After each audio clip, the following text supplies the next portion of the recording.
and to provide any TFL updates they may have, and to be here to answer any questions that members and members of the public have. So I'll pass over to you, and then if you're ready, then when you're ready, we'll go to questions. Thank you. Sounds good. Can everyone hear me, yeah? Is this on now? Lovely stuff, lovely stuff.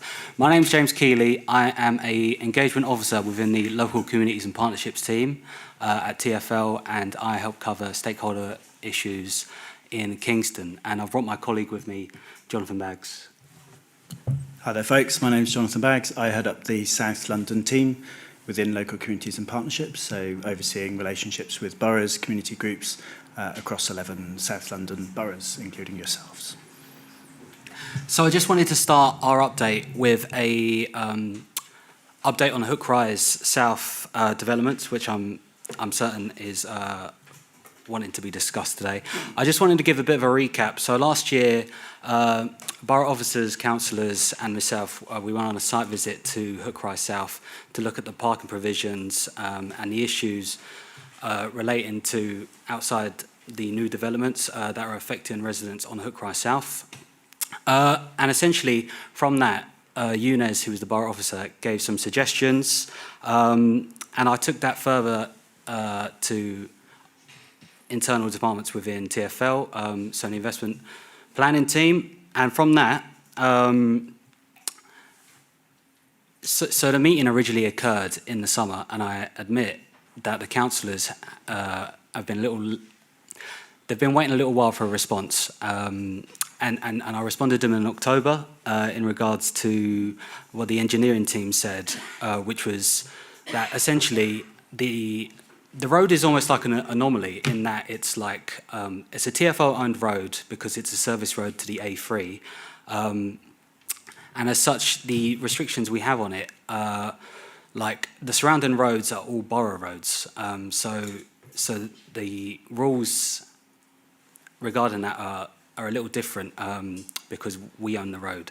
So essentially, if we wanted to make any scheme changes, it would have to be part of a wider group of A3 service roads considered all together rather than that singular road, which is disappointing to hear. So what we did, we also spoke to the spatial planning team within TFL recently, because when Signal Park developments were originally built, they would have had to submit a plan application which includes a section 106. So we looked into that, and essentially there is a obligation within the section 106 that states that if there are any, sorry, let me just look at the specific notes here. It includes an obligation for a parking monitoring survey covering the wider estate area, reflecting the potential for parking displacement, which includes Hook Rise South. So essentially, we're working with the borough currently to sort of look into doing a baseline survey to sort of determine root cause. Now, I know from speaking to the councillors, because the councillors raise this with me a lot, it's an issue that they are very passionate about solving, and there's anecdotal evidence that it's regarding the new developments. People, it's a car-free development, people are parking their cars in the area, and it's sort of, well, we can't be having that. But we need to have a baseline survey to determine exactly what the best route forward is, because the cars are here, and essentially, if we were to take a more direct approach, aka preventing any cars parking there, it would cause displacement within wider roads, which is more of an issue for the borough. So really we need to do these baseline surveys, and we're taking action. And I appreciate that councillors have been waiting a while for this response, but that's why we're here today. Okay. Should we take a Q&A on that, or I'm happy to. Do you want me to carry on? I'm sure there'll be questions or comments on that. Can I pass over to you first of all, Councillor Brocott? Thank you. So Hook Rise South is in King George's and Sunray Ward. Thank you, James, for the update. You're right, we have been waiting a very long time and we haven't had any responses that were satisfactory in that time that we were waiting either. So neither us nor residents had any feedback. You've mentioned one of the issues we raised with you at that site visit and in multiple emails since, which is parking along the specific stretch outside of outside of Signal Park. And you've mentioned that there was anecdotal evidence and the parking survey that needs to be carried out. So that's one issue. The other issues that we spoke about were speeding along Hook Rise South, and the fact that it is still 30 miles an hour, not 20 miles an hour, as you've mentioned, not commensurate with the rest of the residential roads, and not, as far as I understand, in keeping with the agreement in relation to Signal Park, that it was going to be reduced to 20 miles an hour. So speeding is the other issue, and when we met, there were a number of issues related to speeding and road safety that we raised with you. And as you're aware, there was an accident along there a couple of months ago, which I copied you into, and we raised this with the police directly as a response of speeding, which we were warning you about when we had the site visit. So that's the second issue we'd like feedback on.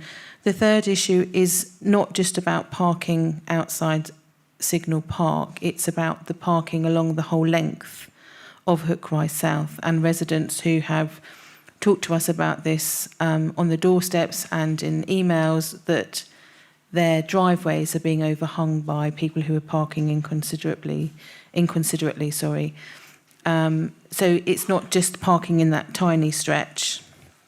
The fourth issue that we talked about with you is the litter along the length of the road, and the responsibility that TFL has to keep that litter free, not just to ensure that the gullies are clear when we have downpours like this, but also because of the unsightliness in terms of the neighbourhood and not wanting it to appear somewhere that is neglected. So if you could answer those three other points, and then later on we'll talk about the flooding in the underpass.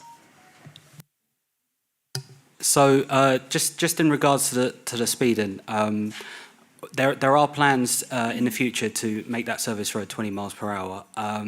Originally, we wanted to look into fitting in scheme changes along with that 20 miles per hour, but that hasn't elapsed yet. So, but we've still committed to looking into making the road 20 miles per hour. Can I ask what that actually means, and what time frame you're committed to what exactly, and by when?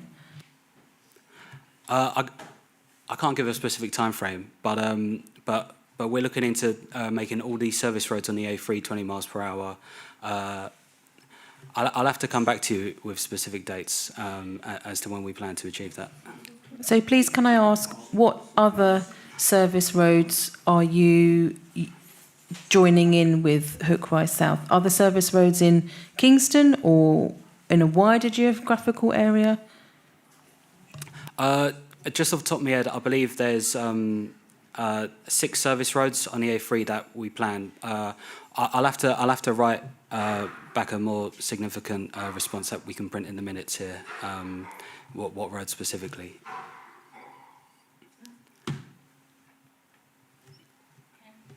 Okay. Can I just make one comment for me? One of the things that didn't come up, and I know Councillor Grocott mentioned it, but the biggest thing for me is the safety down there.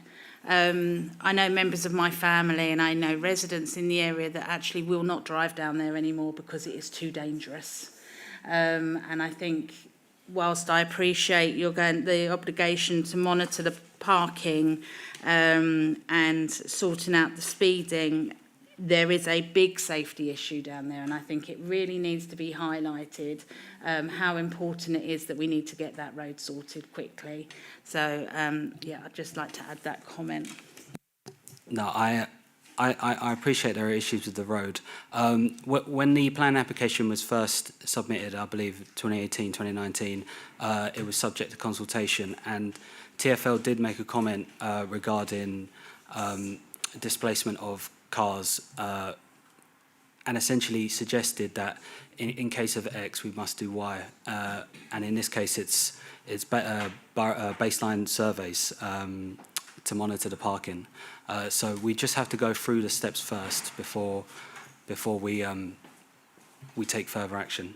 We just have to go through the steps before we action further. Okay, can we speed those steps up because X has now become Y? Thank you. I appreciate that, yeah. Grocott, you had another question, I think, did you, on the...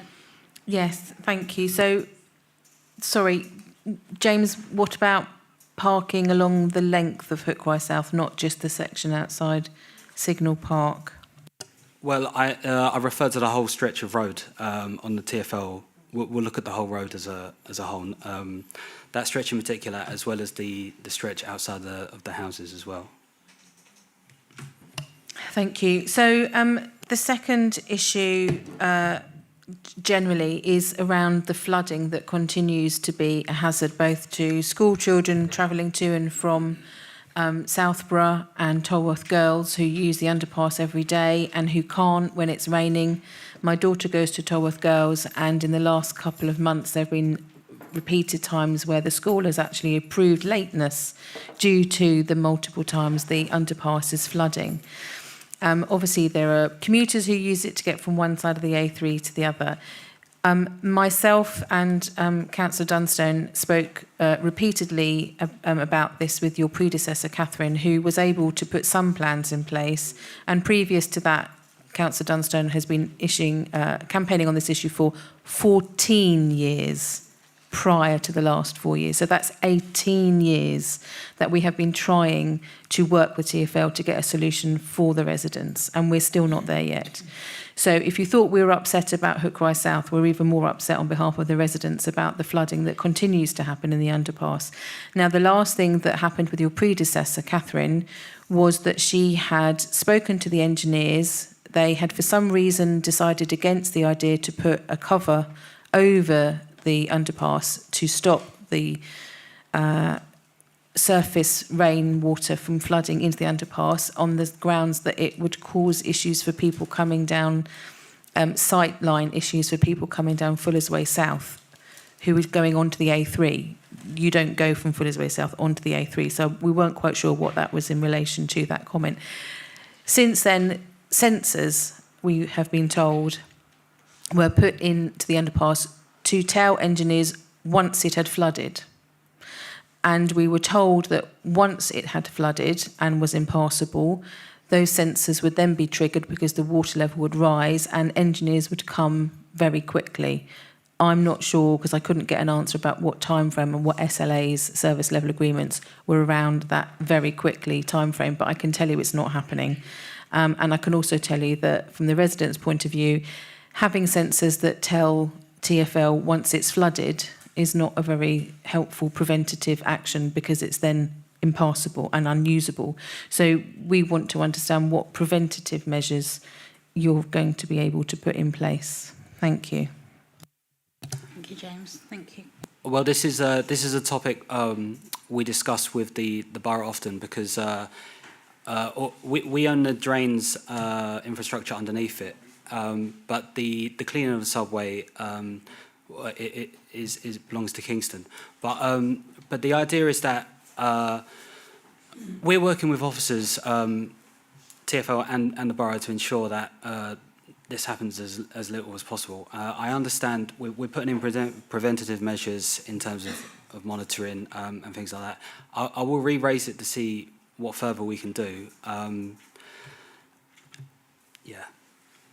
So when you say we're putting in preventative measures, you mean the things that already have been done? Yeah, but I'll ask what more can be done in terms of monitoring. But really, what the issue is that essentially when it rains, detritus and like muck gets into the drains, blocks the drains, and then that's what causes the flooding. I'm afraid I have to interject there. That's not what causes the flooding. We have raised this as councillors with our Viola cleaning team, and having walked under there frequently myself and the residents who are very good at informing us, that is not the issue. So you really do need to hear that, TFL. It's not an issue that's caused by by RBK not cleaning up the litter and blocking the drains. It's really not.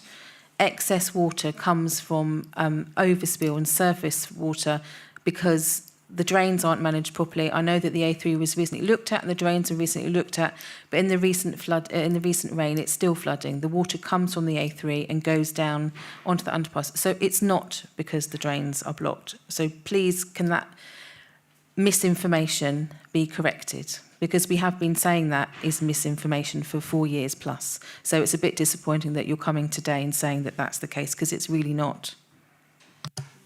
What I'll do is I'll challenge asset officers with this information, and I'll ask that they provide a response.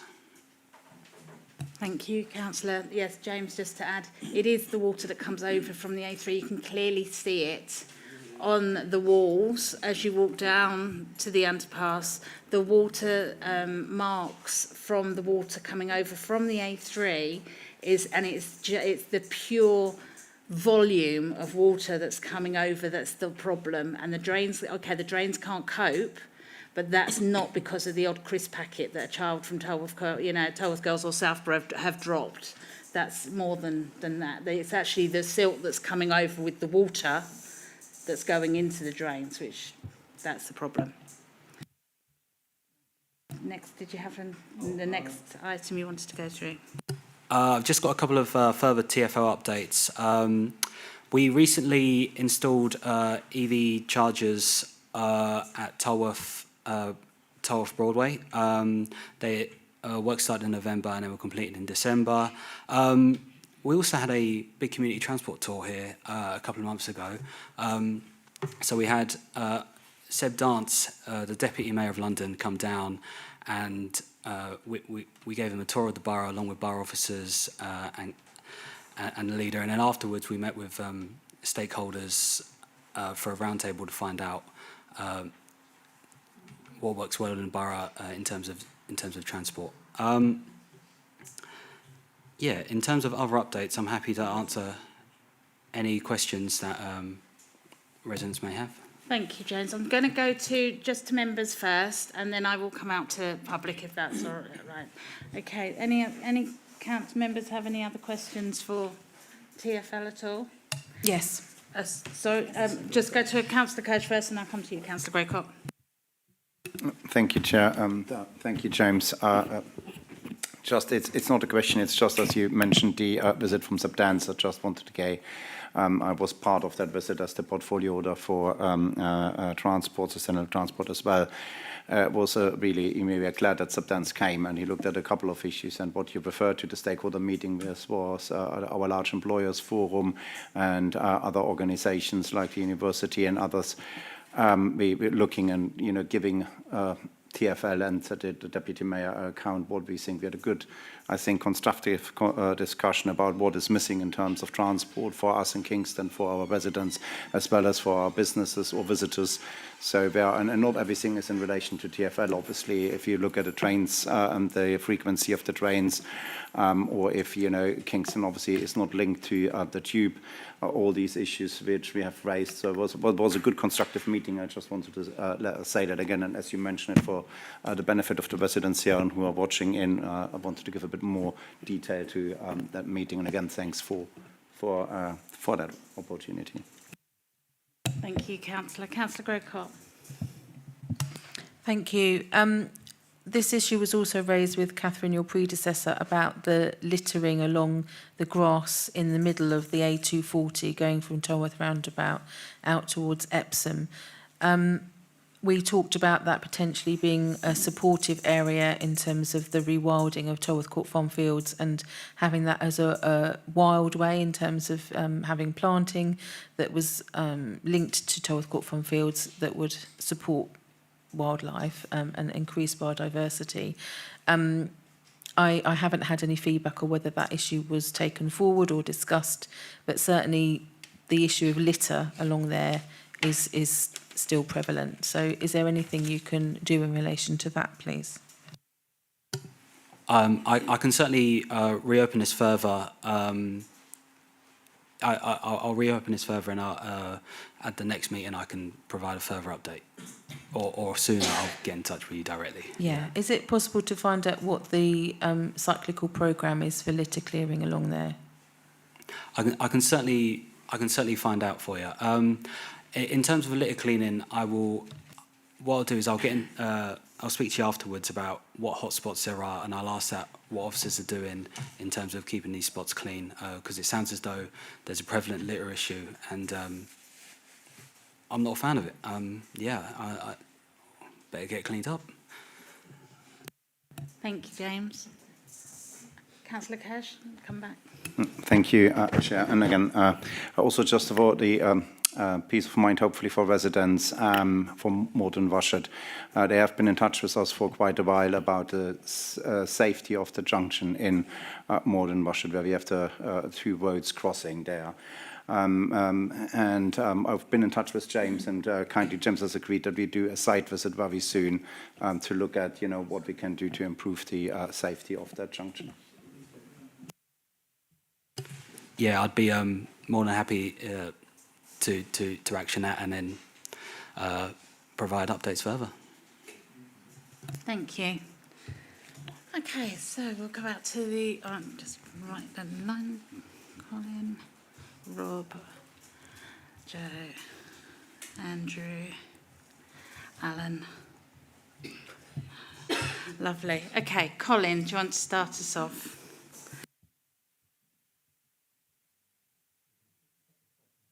I was a little confused when Councillor Grocott was talking about the underpass and then children walking along it, and then you mentioned the subway.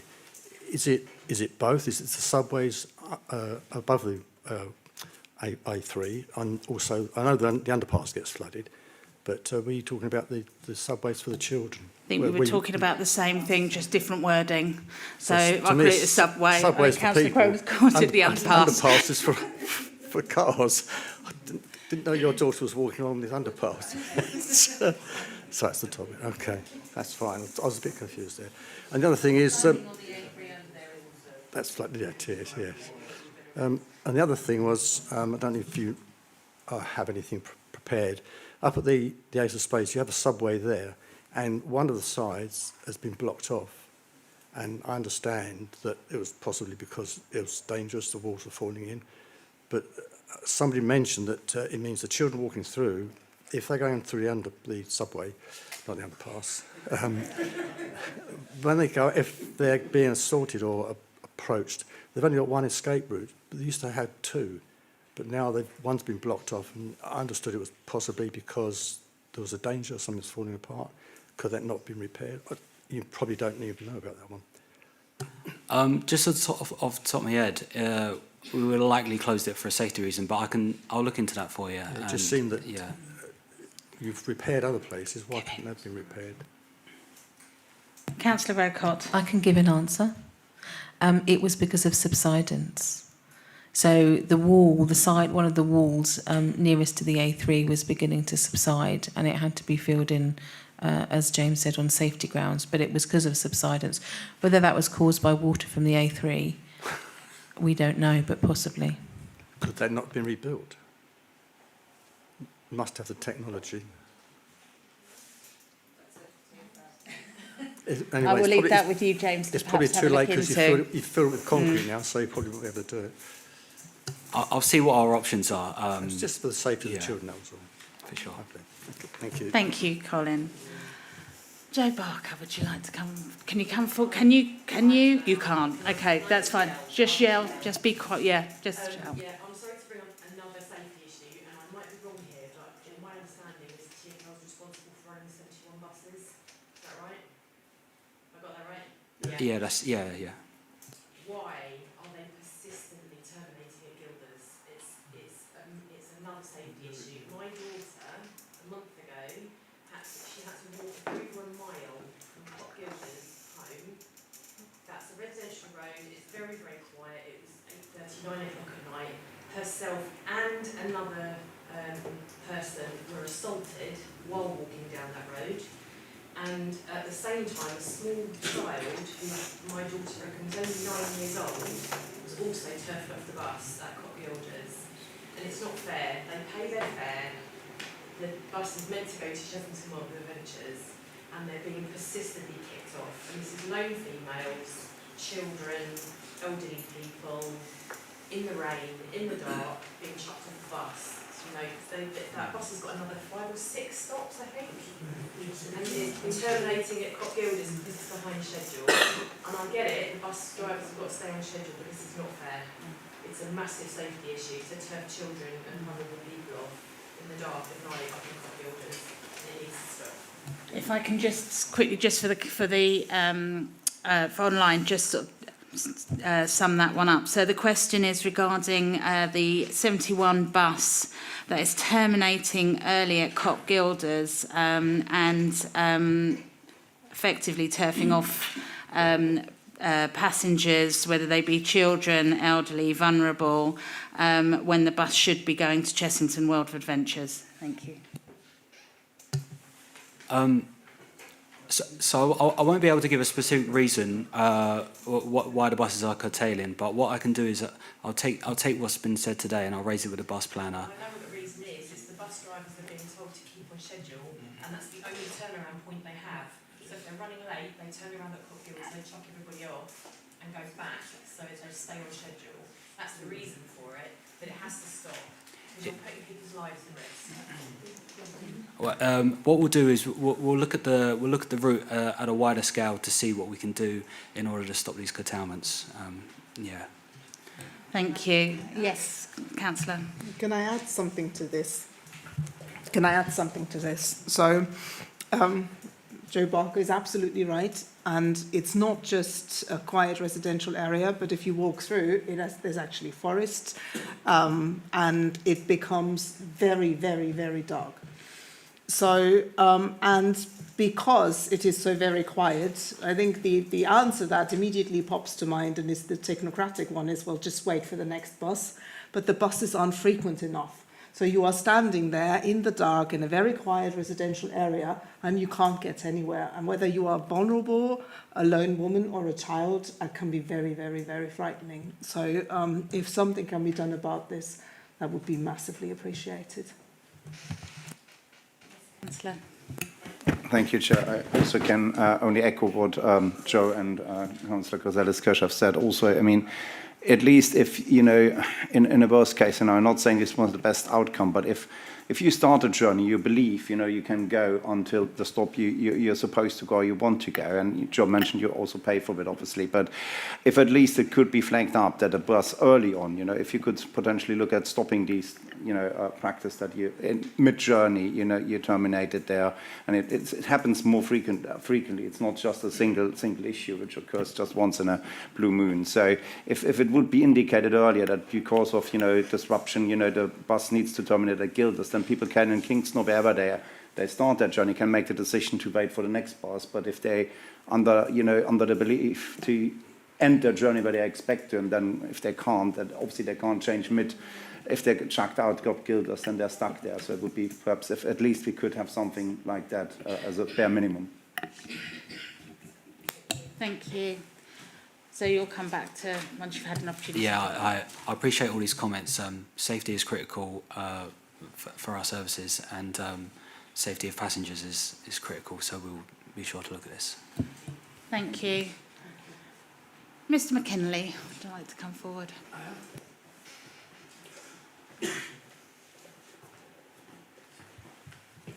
Andrew McKinley from Malden Rushet in the Deep South. Just wanted to welcome the fact you're having a site visit to Malden Rushet sometime on the crossroads. But I wonder if you might consider asking Surrey County Council to join you, because the fact is that there's a great hazard to residents using the road to Leatherhead, the road to Hinchley Wood, and the road to Epsom, of which is sort of just half a mile in every direction. And the state of the road is simply appalling. It's treacherous. And I know people up and down the country are saying things are bad, but it would win a prize for awfulness and hazardness. And I would like to think that could be looked at. I also wanted to raise the question of a 465 bus, which is all we have. I'm not sure if it's a TFL provided thing, but there's an obligation to address the mobility of people from Malden Rushet to Kingston and south out of the borough.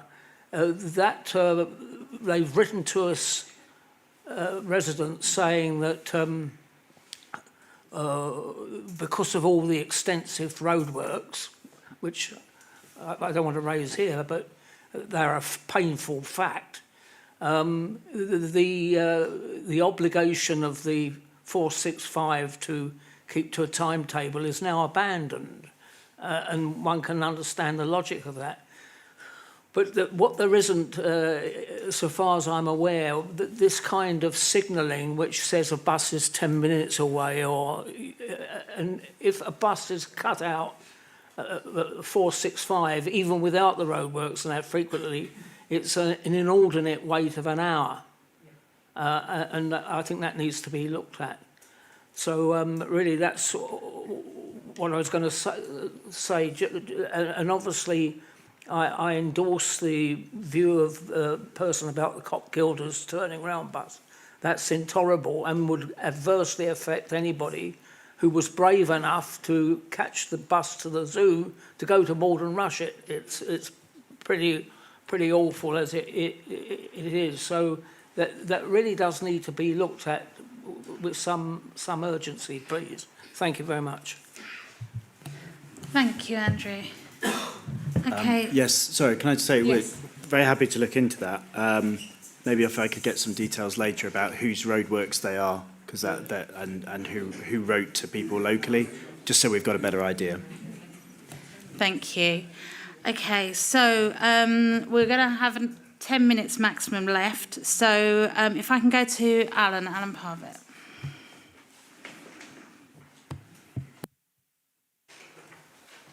Good evening. Yeah, just hopefully 2 questions, not the 7 or 8 that I sent you. So 2, one that I just don't understand. One's about the size of the vehicles that come along the Hook Road here. They seem to be getting increasingly larger.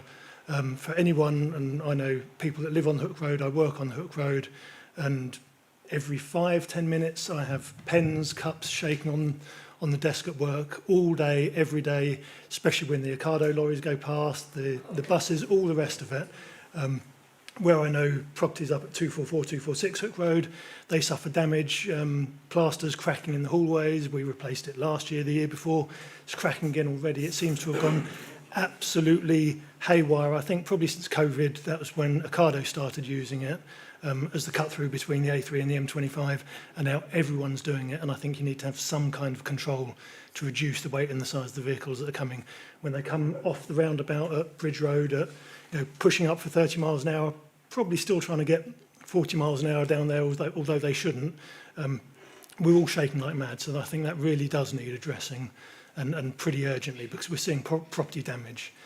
And then the other one, hopefully slightly more festive, but I've been speaking to Lorraine recently about how glum Chessington is becoming over the last few years, and with the lack of Christmas lights, and we hope to speak to Kingston about what can be done about raising some kind of funding. But I think one of the blockers is also TFL not wanting us to put Christmas lights on the lampposts in Chessington. Everywhere else around here has them, and whether you come from Esher or Hinchley Wood or anywhere else, they all have them, and we'd like to get a little bit of Christmas back, really. So see what TFL could consider to let us at least be able to try and fight some funding with Kingston to put something up and stop it being the glum area that it is when it should be happy and festive. Thank you. And Alan, while you're here, sorry, just quickly, I just wanted to say thank you to you for helping to set up the Friends group in King Edward's and the amount of work that you guys have been doing. So whilst I grab you there, I just want to say thank you for that. Any volunteers welcome as well. So, Did you want to come back at all on those two questions? Yes, very happy to check out the restrictions on the roads that you're talking about. It'd be useful to get details after, just if there are particular properties or areas in the road that are particularly adversely affected. It would be useful to understand. I've seen people raising it on Fix My Street and so on, the length from Malden Rushet up to the A3, really. Sure. I mean, it is, yeah. Okay. In terms of lighting, I don't know the particular reason why there's an issue there. TFL's lampposts and assets are used by local boroughs to put up their Christmas lights all over London. I know particularly, in this sort of area, Malden Town Centre, for example, those are TFL roads near the station there, and we have agreement with the borough that they can use those assets to put up Christmas lights. I don't know if there's a particular issue in Chessington with those assets that's been discussed before, but the principle is we're accepting of it. So if there are some issues that we need to work through, then hopefully we can do that. We'll hold you to that. Sorry, my point was we do it Yeah. elsewhere. I don't know if there's a particular issue I with those don't know what that issue lights. is. We don't get an answer, unfortunately, but we Okay. have tried in the past. So it would be really great if you could take that away and find out what Yep. that is. That would be lovely. Thank you very much indeed. Mr. Rod.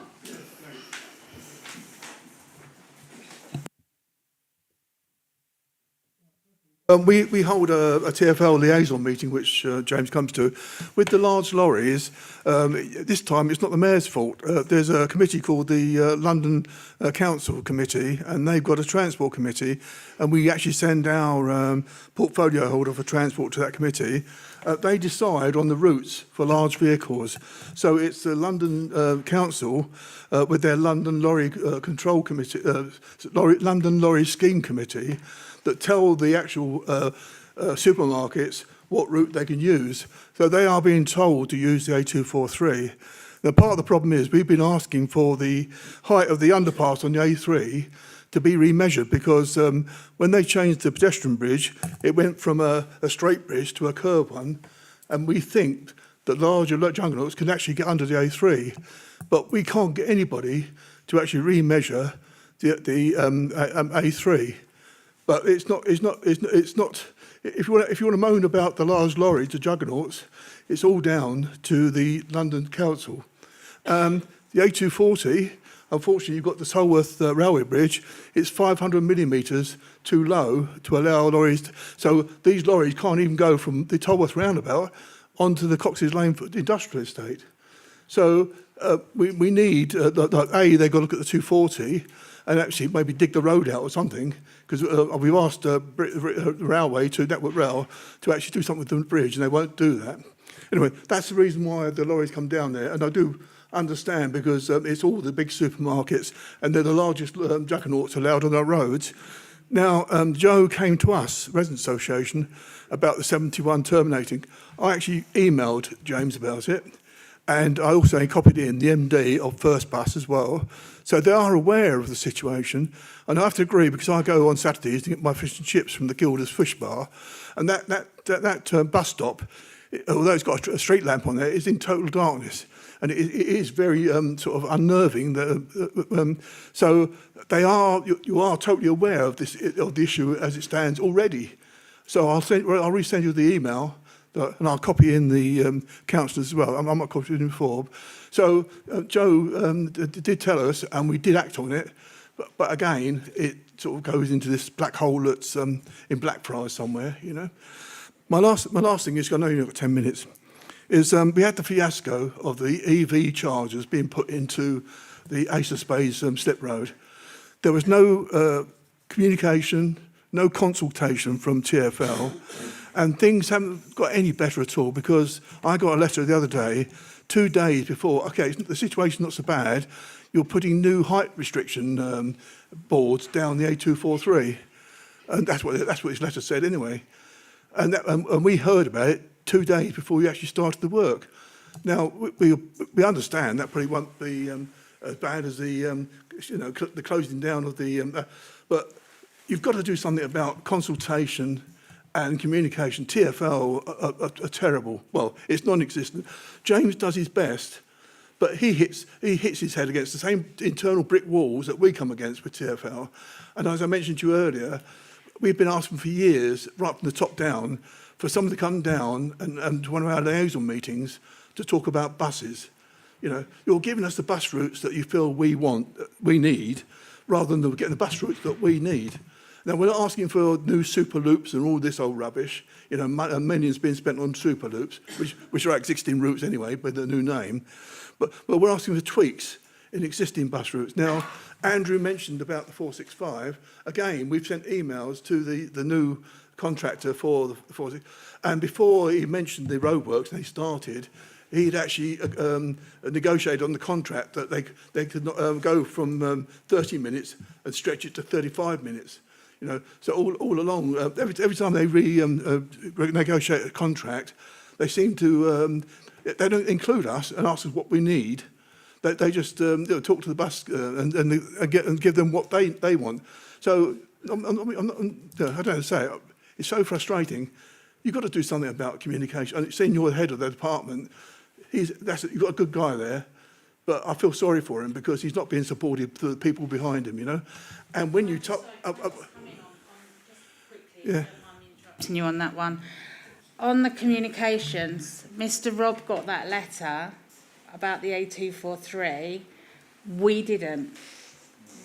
So if we're not being advised about things that are going on, how are we supposed to let our residents know?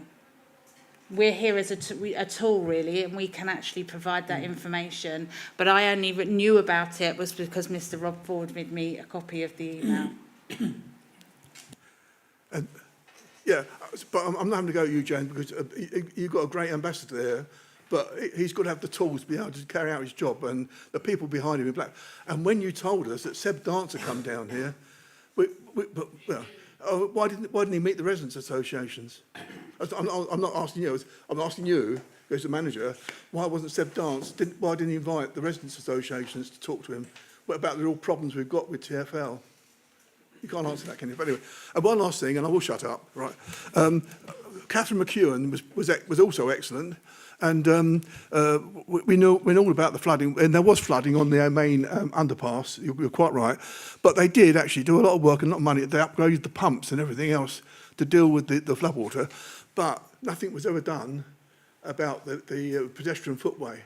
You know, and you're quite right that our RBK is would you believe, have to go and clear the rubbish out off on the A3 because they're liable for the. So we did know about that, but in their defence, I think they did a lot of work on the pumps and that for them, because I don't think it's been flooded since we sent them pictures of it being flooded. I don't think it's been flooded since they put the new pumps in. Is it? Oh well, I'll take that back. But I mean, the actual under the pathway was never looked at, I've got to say. So I'll shut up, sorry. Thank you, Mr. Rob. And I don't know if you want to come back on anything on that, Jonathan? Well, I'm happy to say, so what should happen is any works that we notify people of should be done 2 weeks in advance and should be copied to local councillors. So my apologies that A, it seems the letter went out late, and B, it wasn't copied to local councillors. So apologies, I'll look into that, the team it came from, so I'll look into that further. And I've made a couple of notes from what Mr. Robb said. I'll take those issues away as well. Thank you very much. Thank you for coming along and standing up against with the number of questions that came up. You can see how passionately everyone feels. Being surrounded by TFL, you know, we do sometimes feel, because we're the pointy bit at the end of London, that we don't always get heard. So we do really appreciate you coming tonight. It would be great if one or both of you would like to come back to the next meeting on the 12th of March with some answers and some responses to some of the questions that we have asked this evening. That would be really helpful. You are free to go if you wish. You're certainly more than welcome. Thank you very much indeed. Thank you. Thanks, everyone.